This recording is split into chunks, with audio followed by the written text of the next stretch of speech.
Hey,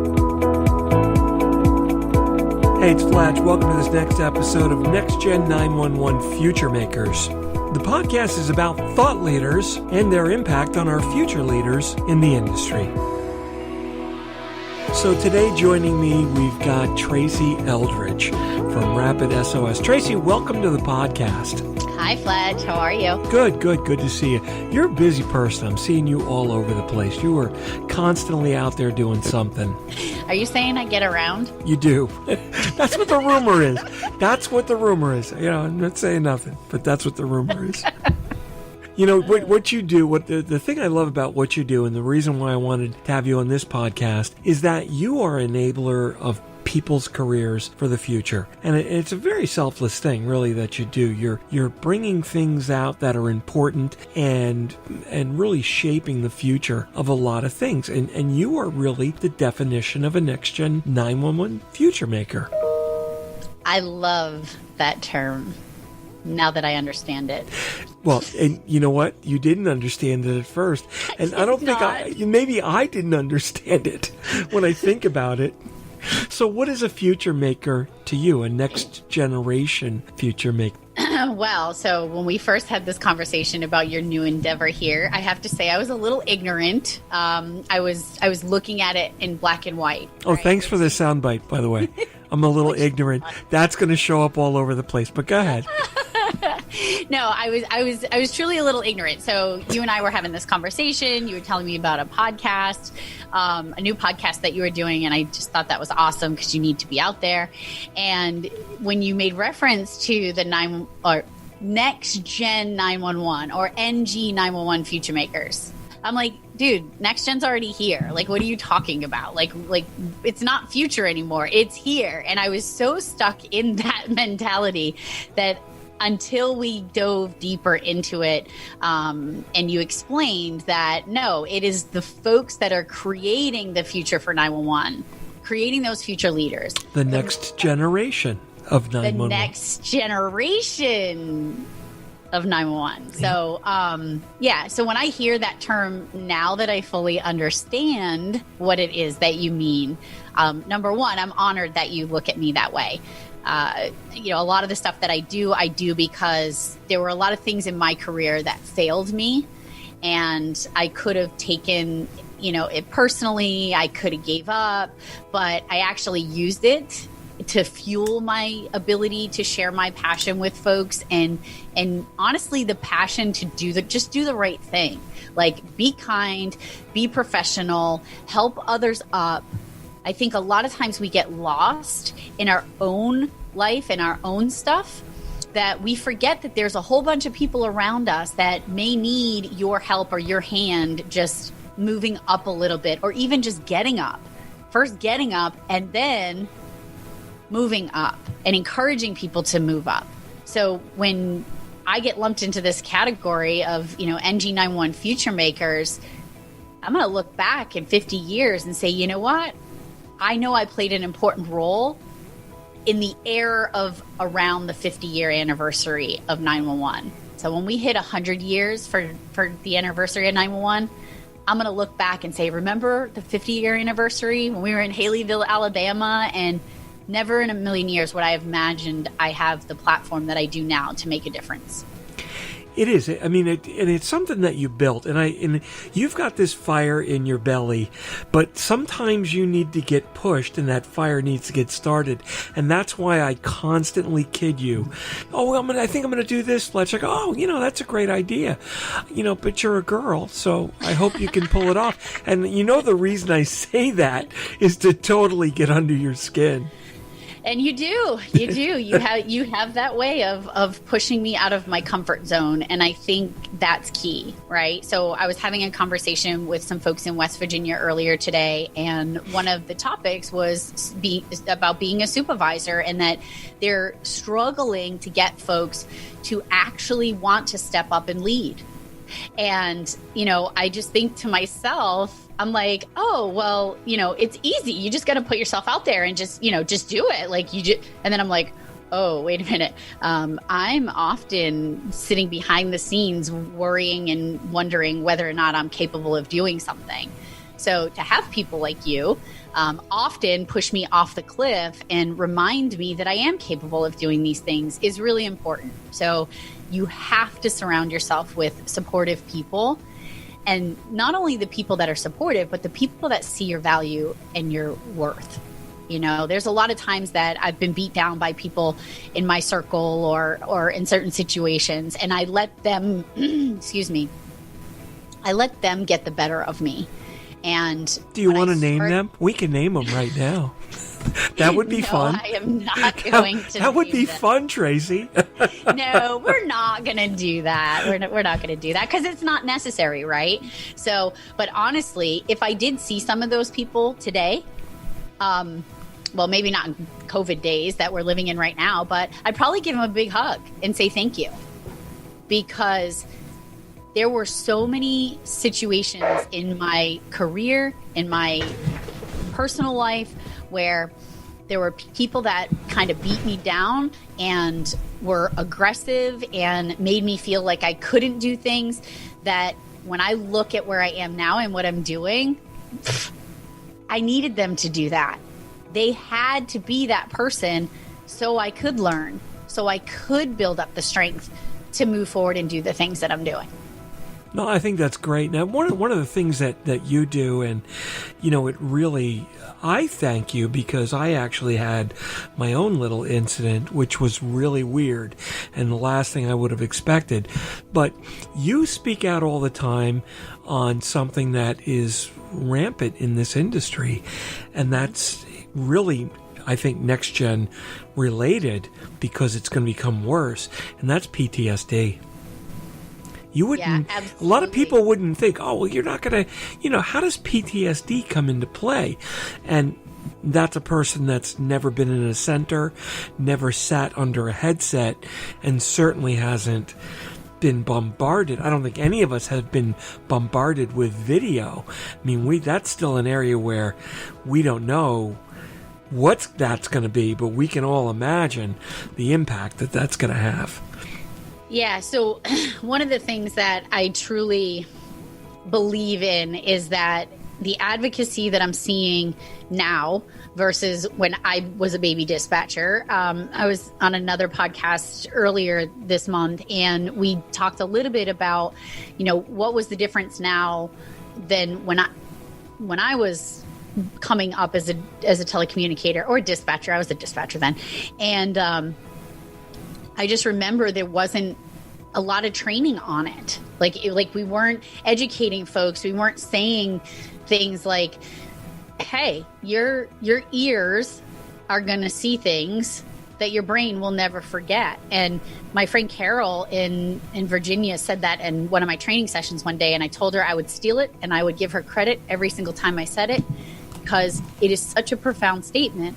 My ears will see things that my brain will never forget. And I think many folks don't realize that as a telecommunicator, you're sitting there. If I tell you to not think about, I don't want you to think about the Christmas tree with the green and red bulbs and the tinsel and the candy canes hanging on it. There is no way for you not to visualize that Christmas tree that I just said for you not to think about. Right? So now there's a vision of a Christmas tree in your head that you're going to take with you tomorrow, take with you the next day, and it's just going to be there. And so when I talk about Next Generation 911, because, you know, I work for a company that is providing Next Generation 911 data, the stuff that we had been talking about not long after I started in this career. I was a baby dispatcher in 1996, and about 2000-ish, they started using the term NG911. Yeah, they started using it, and everybody, I don't think anybody really even knew what it was back then. A few. Nope. And what I think they perceived it to be was, when I asked folks, like, what does Next Gen 911 mean to you? I would always get 4 very specific answers. Text to 911. I was going to say text. Pictures, that's the first video, one. Text to 911, pictures, videos, and retirement. Because in their mind, it's like, yeah, I don't want to do this. I didn't sign up for this. I don't want to see this stuff. And I think what happens is in true kind of 911 fashion, we go right to the negative. And it's like, all right, let's just take a step back and think about how many calls we get that are high critical priority calls. There isn't we're not being inundated with those calls, right? When we think about it, even those big agencies that are fielding hundreds of calls, right? The majority of them are just routine. Maybe you have high adrenaline pumping calls here and there. But the really high critical kind of profile calls, think about the frequency of those calls. And then think about the times that folks are going to be like, hold on, wait, I got a picture of that. Let me send it to you. Yeah. Right? So I think we get focused on the fact, just like with text to 911, you're very familiar with text to 911. And, I don't even know. I know you had your little map thing that you failed to keep up on, which I need. But nonetheless, you had that. The last I saw, we were at 30 something % of the country. The last time I did it, we were maybe touching 50% that had something deployed in that county, or a bit. But it was, when I first made that map, it was really to kind of shove it down people's throats a little bit. No, not you. Not that I'm that kind of person.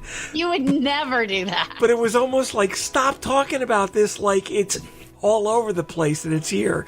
You've got these little dots around the country and nobody knows what to do with it. And everybody was like, oh, we're going to be inundated with text. And they were scared like it was the boogeyman. And again, I go back and there's a famous telegram. If you Google this, you can find it. It's an internal telegram or memo from Western Union that says, we've examined your invention, Mr. Bell, and we find that it has no inherent value. We believe people would like their messages delivered in person by a professional, and they're talking about telegrams and the telephone. And they said, no, we're not interested in buying your patent. Now, today, that's just hilarious, right? But again, think about this, right? So just think about this with public safety. Of course, it didn't really apply back then. Nobody was sending telegrams for the police department. But when 911 came out, people were worried about that. Oh my God, we're going to be inundated with all of this. And then when cell phones came out, there are quotes from directors all over the place that are smart people. Well, there's no location. We don't know where these devices. I'm not going to take any 911 calls from a cell phone. And what's it, like 85% today? Calls come in from that? And no one would ever say that today. Actually, I'm gonna flip the script on that one. Okay. So as you're telling that story, I'm hard pressed not to go back to a conversation that I had with somebody about.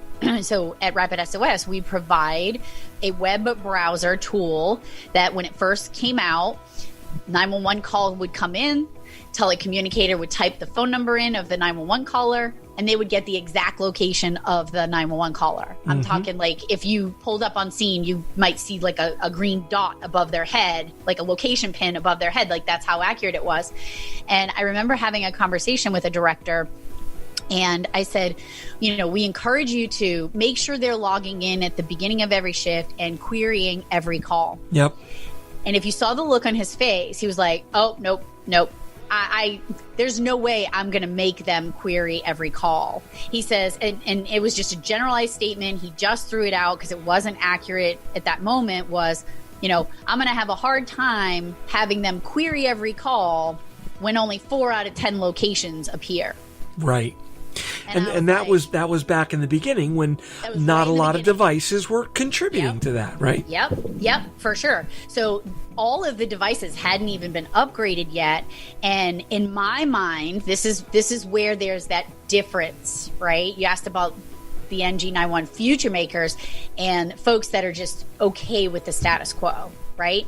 Is for somebody to say to me, I'm going to have a hard time getting my folks to query every call if only 4 out of 10 have a better location. That really upset me because I just my brain instantly went to Denise Amberly, Kyle Plush, Laura Levis, and Chanel Anderson. Just 4 right off the top of the bat, that if those were the 4 calls that had that better location, there might have been very different outcomes to those particular 911. Oh, God, yeah, absolutely. All of those, right? Every one of those. Every one of them. And it's really, you know, for people outside of the 911 community that might happen to listen to this, you know, the Chanel Anderson one was one of the early ones where she was literally, I mean, yards away from a invisible boundary line, and that's where the map stopped. And that was such a failure in technology, in policy and procedure, you know, because she was over the line. She knew exactly where she was. She described to a T what had happened and what was going on, but the dispatcher was helpless because they didn't have the tools for them. Right. Kyle Plush, that was just an unfortunate event of a bunch of different things. Yeah, and people, that was, when you look at that, that was definitely a perfect storm. And they actually, in that call, they actually did have the location. Yep. But to have it verified and not have the confusion, it's mind-blowing to me. So when you go back and you're saying, like, back then that nobody would say that, like, that's what triggered this thought for me, is when you talked about the cell phones that are coming in. We had folks that were like, no, I'm not going to take cell phones. Yep. And then when this particular director said that, and that's what triggered this for me, is when you said nobody would say that today, but they did say it. They said it to us when they literally said, if we can't get the device-based location for every call, we're not putting it in. What? Yeah. So, and then I actually said in this session, I'm trying to be tactful. I'm like really trying to like keep it together. And I said, so would you ever tell a phase 1 caller that you're not going to take their call if we can't get a phase 2 location for every call? Like, yeah, it's having the ability to think just a little bit outside the box, right? And not fear that it's going to be chaos. Public safety gets into this model where they really want to do their job and they want to do it well, and they say, oh wow, you know what, this is cool, but wow, there's this little small percentage of people that we really can't deal with because they don't fit into the model. So because that exists, we're not going to do anything. I'm like, that's like telling 98 people we're not going to save you because we can't save these 2, so nobody gets saved. And you know, that's kind of counterintuitive to the whole conversation if you think about it. Well, when you mentioned, when we were mentioning the text to 911, it was that fear that folks were just going to get inundated. Yeah. Honestly, you know who's gonna, in my mind, who's gonna get inundated is the telecommunicators like 15 years from now. Yeah. They're the ones that are gonna be getting more non-voice driven 911 calls, right? Like, we both know in our jobs that we do that there are different types of technologies coming that have the ability to engage in a 911 response situation. But you know, everybody was so worried about these text messages. And if I did a survey of 1,000 telecommunicators with text to 911 and asked, was it as bad as we thought it was going to be? Every one of them would say, no, I get like 3 a month, right? Yep. And on the flip side, another thing that always drove me crazy was I was on several committees at the FCC where we were talking about communications for people with disabilities. And specifically, we're talking about people who are deaf. And TDD devices and how we're going to handle that transition into the next generation. It turns out that people who are deaf really don't like to communicate over text. What they're looking for is video. Right. Because they want to do sign language, right? Yep. And then that brings in the problem of, I don't want to go through an interpreter to get to 911. I want everybody in an environment, right? We're doing a one-on-one Zoom today, but when was the last time you did a one-on-one person-to-person Zoom? It's always you and 20 other people or 5 other people. That's the environment they want. And things like, well, the call taker needs to hear the background audio of the caller, even though they're deaf and they're using sign language. There are hints and clues and relevant data in the background audio that they have been trained to listen for. Oh, wait, was that a shotgun cocking? Right? So, as somebody that flew the desk, there's a lot of things that you hear in the background. Somebody screaming, you effing, blah, blah, blah. Well, there's obviously something going on. Right.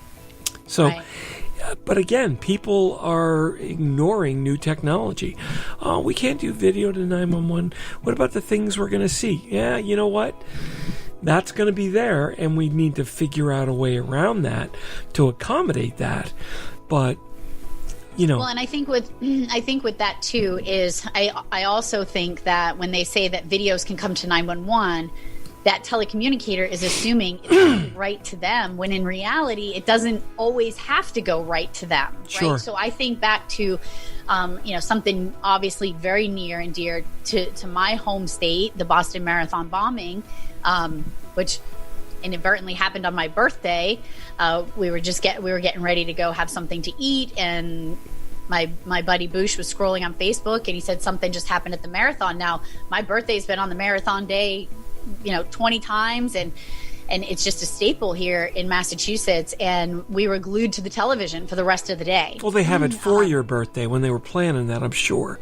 I'm sure they took that into consideration. Duh. No. But we were glued to the TV for the rest of the day. And I remember them saying, like, send your pictures and videos from the finish line. Once they realized and had a grasp on what happened was, send your pictures and videos from the finish line to this email address. Imagine, like, okay, I have pictures, I have a video, I have something that captured something, and now I'm trying to put in an email address, and I get the letter wrong, and I transpose something, and I just think that inbox that pulled in all of this data, if citizens just knew when bad stuff like that happened, you just automatically text whatever you have to 911, and maybe it doesn't just go to the telecommunicator. Sure. Maybe it has a way of going in a place that it can be looked at when... That's artificial intelligence, right? It's going to be sorted based on content. So, by the way, now we've been talking for about 42 minutes, and we've been recording for a good part of that. This is a monumental moment in 911 history right now. I just wondered if you were aware of that. I'm scared to know what is going through your mind right now. You have not said wicked once. And I was talking about Boston. How did that even happen? And that's what made me realize that. Wow. How wicked is that? Crazy. It's totally wicked. That's wicked crazy. No, I definitely think that folks anticipate the worst, when in reality, I hope that I have the ability to get folks, whether it is on the technology side or the mental health side, is to just start embracing things in a different way. Not looking at, I actually just wrote a leadership class on leadership, but it was based on children's books. Oh, I saw that. Yes. I didn't see the whole thing, but I saw a post about it. Yeah, and people loved it. They thought it was great. Like, I literally took them back into the Bandstand Bears and Winnie the Pooh and all of these lessons that we learned a long time ago. But there's my ADHD. I just went to another direction. I can't even remember where I was going with that. But so what are one of the stories that you use? I just saw a reference to that, and I was gonna read up on what you actually did. But what was one of the stories that you used? Well, so my daughter was cleaning her bedroom, Well, how'd you get that to happen? Well, exactly. That's a valuable lesson right there. It was, I'll have to write a class on that. But so during COVID, she's in her room a lot, and it was still painted pink and purple with the cute little princess border. And she's like, Mom, I want to paint my room. And I'm like, well, I'm a little busy, so you're going to have to kind of take care of this on your own. So she did so much of the work, and I was very proud of her. But when we went upstairs and we were going through a lot of her books and all this stuff, I'm looking at some of the books, and I start flipping through them, and I'm thinking, I'm like, there's some very valuable lessons here in these books. And I start reading one of the Winnie the Pooh books, and I remember seeing all of these like motivational things on Facebook that are being shared. So then I just started going through all of these books, and I just started taking the lessons out of each book and then kind of twisting it to look back on the dispatch aspect of it. Right. So we have so many leadership qualities that are in the 911 center. However, sometimes we need to be just reminded of the stuff that we learned before we were 10 years old. Right. Sure. And I know I had a thought. There was a thought, but this is how my brain works. I just squirrel. I went somewhere else. There was a thought that shiny thing to do with this. Like, I don't even know where it went, but yeah, like, we just have to get better at embracing things and finding the reason and why things are happening, and get better at moving forward and not getting stuck. Just getting stuck, being in the same place, doing the same thing. I know that we say this all the time. I heard it in 2 classes yesterday on the IPSTA conference with Doug Showalter and Nathan Lee. And, you know, the biggest word that comes to mind for me is complacency kills. Like, when you say the word complacency, the next word that comes into my brain is kills.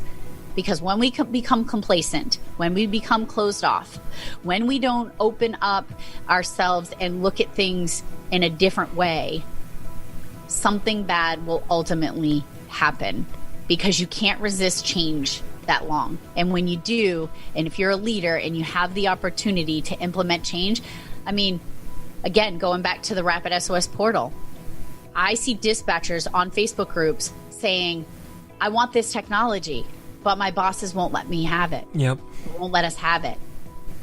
What? This is free. It is free 99, as Mark Swiderski says. It's free technology. And honestly, I feel like when leaders get closed off like that, and they're not opening themselves up to look at the way how other new things can implement, new things being implemented in the center can help not only the caller, but think about what it's going to do for that telecommunicator. Sure. You and I both know what it feels like to not find somebody. Yep. No, I know. You get this personal failure feeling. Yep. Like, I did not do my job, when in fact you probably did more than your job and you exhausted everything, yet you feel like I caused that problem. Yep. And that's, or what could I have done? What could I have done different? Yeah. You know what? I mean, God, it was so long ago. It was the last century when I dispatched, and I did that for maybe 3 years. Not a long time, but there are still things that come up. And there are still feelings that come up, and, you know, other things in my life. And again, PTSD, you know, so I had a brain aneurysm 11 years ago, and there were parts of that, because my daughter was there, that were very traumatic for her, that I didn't realize. And all of a sudden, I don't know, maybe 2 weeks ago, I called you up and I go, Tracy, something's wrong. I'm feeling this, I'm doing this, and this is happening. She's like, oh, dude, you have I knew exactly. classic PTSD. And I'm like, oh, like, my classic. God. Like, it was textbook. Like textbook. And you're talking what you were describing. This was like 11 years later, and it was something that I watched on TV, a movie that I watched that was the trigger. And then when I was watching, what's that new show, Emergency Call? Emergency Call. it was like trigger, trigger, trigger, trigger, trigger. And I almost couldn't watch it. I was breaking down and crying like a blubbering baby. And I'm like, oh my God, what's wrong with me? And that's when I called you. What I do know is I know it was extremely hard for you to pick up that phone and call me, first of all. For help? Yeah, it was. Yes, it was. And, because you're a girl, number one. Just to get that. You're going to get backlash, but this is what we do, people. I'm not offended. This is what we do. You should hear what I say to him. But I know that it was hard for you to make that call because we try to do this on our own. Yep. Right? We're like, I'm going to try to... You might have to edit this out. No, that's okay. It's a dog barking. Sander, come here. That's part of your support crew. Yes, he is my support crew. Come here. Hold on, let me let him out. What Tracy doesn't realize is that we've switched her regular coffee for Folgers Crystals. You know what you just said? What's that?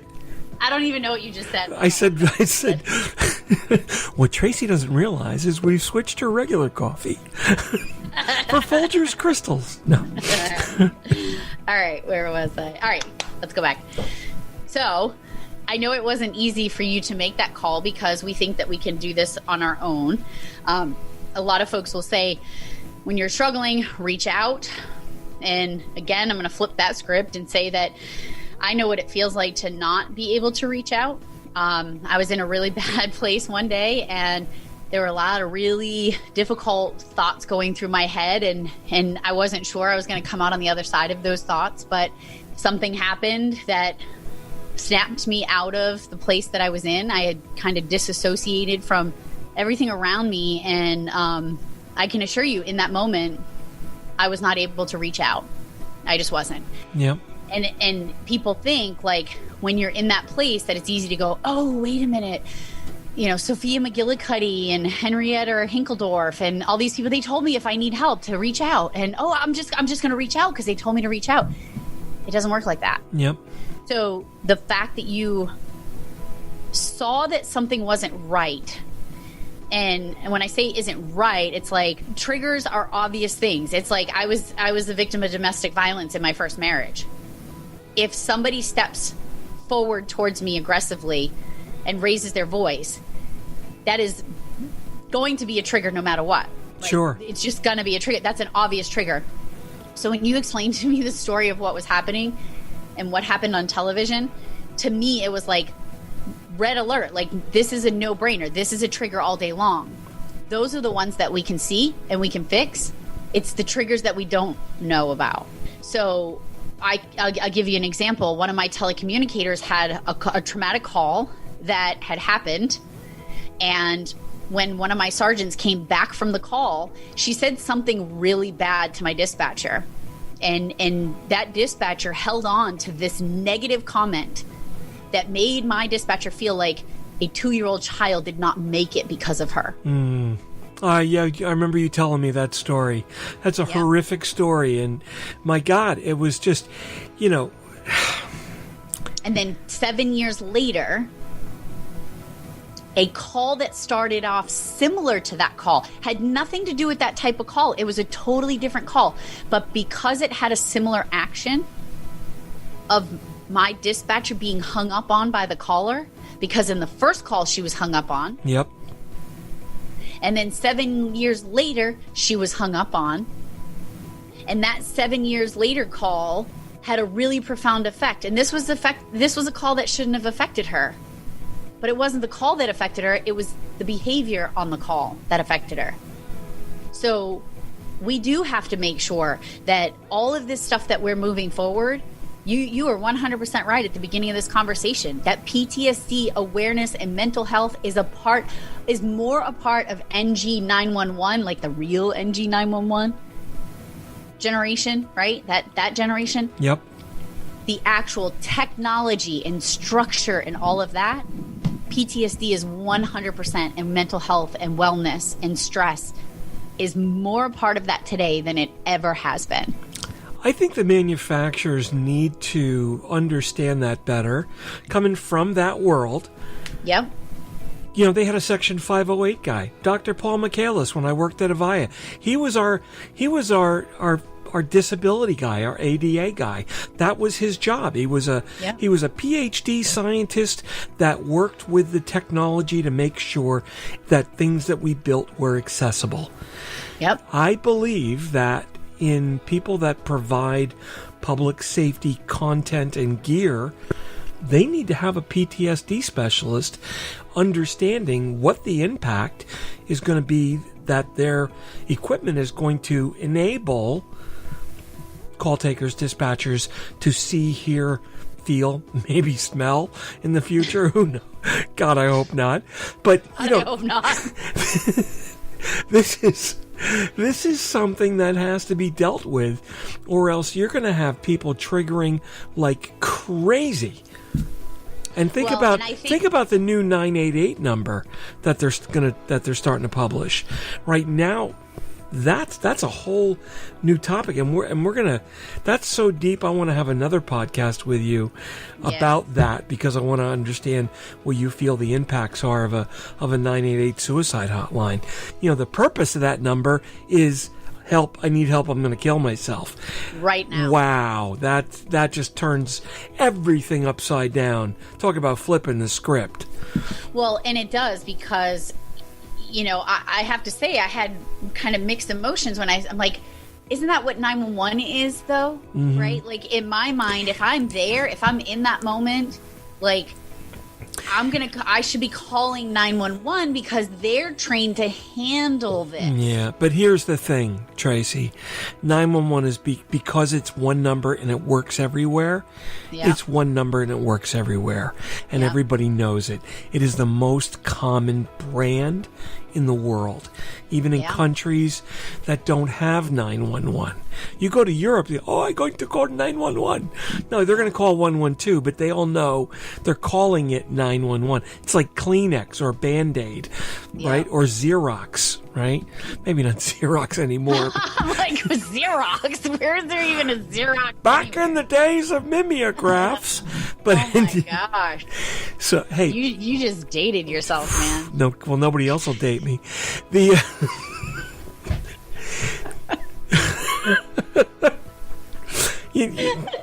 Look, there's no way of it not going there, okay? I'm not programmed like that.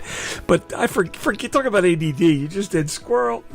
Yeah, see, that's why we get along so well, because we're so similar, right? We have the same passion for 911. Oh my God! Yet we can't remember what we were talking about. But anyway, it flips the script, I think, is what we were talking about. You know, it's more of, I remember what I was saying. So 911 has become the common number. Everybody knows it. Everybody dials it. It's become information, almost. Yeah. It's how I reach the police, and there's nothing wrong with that. See, that's another thing. I think public safety dispatchers need to embrace that. And if it's not an emergency call, then hand it off. And the problem is the way the infrastructure is built. I've got these finite number of lines. I'm sitting in a center with 6 positions. I've got 8 trunks for 911 calls. That's my limited resource. If it's not an emergency, I need to get it out of that funnel so that people with emergencies. All right. Well, you know what? The technology exists to make that tunnel elastic today. Yeah. So the logic becomes only give me 6 simultaneous emergency calls, and the other calls that come in, we'll deal with them with other people, and that doesn't eat up the bandwidth. Yeah. Yeah, and I think it is, you know, a matter of education, and when I said that, you know, now here comes 988, and it's like, all right, well, when do you call? Is it, you know, now it's a huge education piece, but believe me, don't get me wrong. I am all about making things easier for everybody in the midst of kind of those moments. I want to see things get better, but I also know that I do tend to get a little closed off when it's something new and I don't understand it until I truly understand it, right? I mean, that's just natural, though. And look what I did to RapidSOS. Here I am in a podunk, small town communication center, and I'm going to take on this tech company who thinks they're going to solve the 911 problem with an app. And I'm like, oh, hell no. No, we are not going to do that. And I was so closed off, but guess what? we actually saved people with that app. Why? Because progress is moving forward, and people are doing things a little bit differently. So we do have to keep up with what they're doing these days. I'm going to mention it only because he mentions me when he talks about the evolution of what happened. I remember the day in Nashville, Tennessee, 6-7 years ago now, when Michael Martin ran up to me, Mr. Fletcher, I fixed Next Gen 911. Let me guess, Michael, you wrote an app. Yes, it's called Haven, and here's what it does. And I'm like, stop right there. And listen, so I'm gonna. You know what I vision every time you tell that story? Have you seen the cartoons or whatever? And you have this like big giant, and then here comes the little kid, and he's running towards him. The giant just puts his hand out, and the kid's like swinging his arms, like trying to get to him. Like that's what I picture. When Exactly. You tell the story about how like, no, we're all right. Let's stop. Let's take a breath clearly, and let's approach it. Right. It was so but cute. Guess what? But that app, it saved people. It was great. Why? Because those people, that's how they were going to communicate. Just like you said with the deaf and hard of hearing community, let's meet people where they are most effective. Yep. Right? Where they're going to give me everything that I need.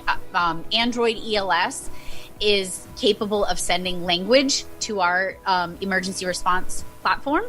And I just remember, like, in a 20-year career, there was one that I should have used the language line, and I didn't.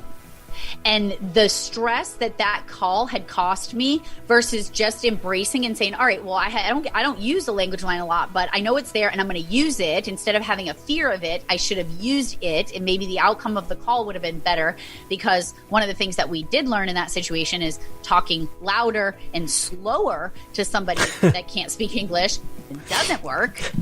That cracks me up. You know. I know. Yeah. Where are you? Do you understand me? And it's like, no, it doesn't change it, right?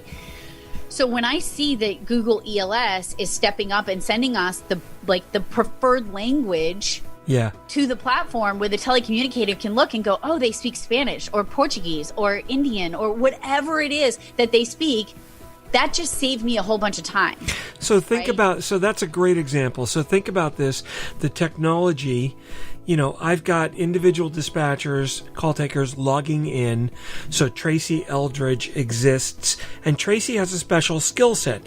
Tracy can do these things, and one of those is I can understand and speak these languages, and Bob can understand and speak these languages.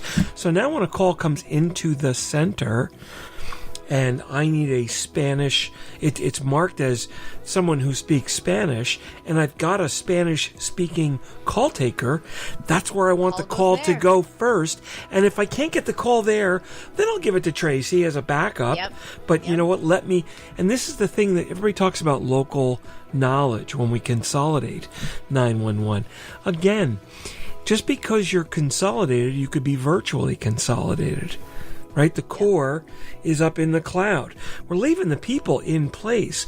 So now if a call comes in for Ringwood, New Jersey, well, I'm going to look for the Ringwood dispatchers. And if they're not available, I'll go to Wanacue, next town over, because they're going to be next familiar most with the area. Because, yes, that geography is valuable. But guess what? If nothing else is working, the dispatcher in California that knows nothing about my area still has the tools to help. They're just not my best choice. And to look at things that way is it's a step in the right direction, and getting folks to understand and look at it that way. Like, I just did a podcast with Dan Wright from Baldwin County in Alabama. They had some pretty intense storm that came through. Hurricane Sally rode through, and they activated a TERT response. And he talked about those TERT dispatchers coming in from other places. And one of the things that he talked about was just what you just said, is they were very the telecommunicators that were there, when they were in the process of training these folks to take the calls, they were really focusing on getting everything that they do down to a science. And that's not really what TERT is. TERT is get them in the chair, get them to answer the overabundance of calls, get them to do the basic stuff, and then leave the specialized stuff to the folks that live in the center. Exactly. Right? Filter it out. Having that open mind to say, no, they don't have, they're not going to do it to the best of their, I mean, they're going to do it to the best of their ability. They're not going to do it like you or I would do it sitting in the center, but at minimum, they're going to be able to do something versus nothing. Exactly. Right? Exactly. You know, it's just the way that we deal with things. So you've got, what's your next step? Where are you taking yourself? I don't know. I have ADHD, remember? I can be starting off on one path and then shift and move. Oh, maybe that is what's going to happen. Oh, maybe gee. I might be shifting and moving. Oh, maybe. So this podcast is being recorded before something's going to happen, but air afterwards. So all I can say is stay tuned, because there'll be some new and exciting things. Yes, I'm very excited. I have a new chapter of my book of 911 life that I will be writing in the near future, and I'm very excited about the change, the challenge, the excitement. One of the things I've been very, very fortunate to have is the ability to be a part of something so amazing as what RapidSOS has done. That we have provided technology that not only saves the caller, but RapidSOS has given me an opportunity and a platform to share that importance, like we talked about before, right? Is that PTSD, and having somebody in a vendor world that can truly understand the need for mental health and wellness. And they allowed me that opportunity. They gave me the opportunity to see how much passion I had for helping telecommunicators in a very different way. And over the last 4 years, I have had the opportunity to save lives on both sides of the call. Yep. So, and what they're doing is they're continuing to be innovative in the development of the industry, not just as a product, but in people that they're creating. They are a next generation future maker, just as much as you are. Yep. So I'm excited for some new endeavors that are going to be on my horizon. And if folks want to hear the full story, by the time this podcast launches, shortly after that, I'll be launching my own with some pretty amazing updates. So stay tuned. I know what it is. And you only know what it is because I needed your help with a few things. So. Yes, and I'm very proud that you called me, actually, and said, "Help! I need some help." See, that was a big move for you. Oh my God! I've got to call Fletcher and ask for help. Now I'm gonna owe him. And I'm a girl. And I'm a girl. And I'm never going to live this down. Ever going to live that down. Yeah, that's wonderful. No, I'm excited. I'm very excited for everything that's going to be happening in the near future. And there's no place to go but up. And when I say up, it's like I don't want just the foundation of 911 to just be what we've always had. Like we have to take it to the next level. We have to bring our passion back, and we have to just make our telecommunicators better. And by doing that, I will be able to rest my head every night and know that I'm making a huge difference in so many different ways. Well, thank you so much for sitting down with me for the last hour. God, whoever figured that would happen? Listen, my ability to communicate is a gift, regardless of what you may think. Just, you were well gifted. That's all. Hey, let's sit down for 10 minutes. Okay, let's. Actually, you know what? I was smart. I said, let's do a half hour. Yeah, so you knew when it was. So we got it. We got out in an hour. That's okay. I think it was interesting. But thank you for being a next generation future maker. What's the last bit of advice you've got for today's brand new baby dispatcher? Oh, take care of yourself first. Take care of yourself. Nobody ever told me to do that. And the nature of the job is just to give so much to everybody else. You give to your callers, you give to your center, you do things that you don't normally want to do. You take shifts that you're exhausted and you need a break, but you take the shifts anyway. Just put a little bit more, invest more in yourself and your mental health and well-being, and, check yourself before you wreck yourself. Always a first responder. Always.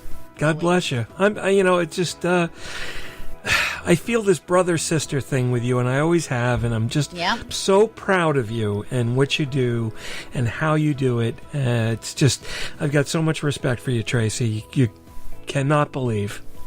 Thank you. And coming from you, that means a lot. And I'm not just saying that. I'm not blowing smoke, but I'm tough. I'm tough on people.